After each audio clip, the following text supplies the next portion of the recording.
Hey guys, how's it going? How to merge cells in Excel without losing data. So basically you get to see right here the first name and the last name, which is Armando and Lane. I'm gonna just select these two names. You get to see at the top right there is a tool that allows you to merge in center, and then click on it basically, and basically it says right here merging cells only keeps the upper left value and discard other values, and then hit OK after you finish. Now in order to keep or in order to not lose data, what I'm gonna do, I'm gonna just type concatenate function, right? Just enter this formula in the next column, right?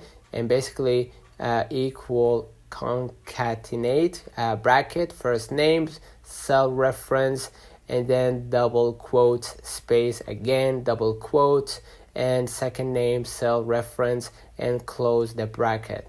And basically drag it down to apply on other cells as well. All right, and as you can see, it's super easy. Let me know in the comments if this video helped you. Don't forget to like and subscribe. Thank you for watching.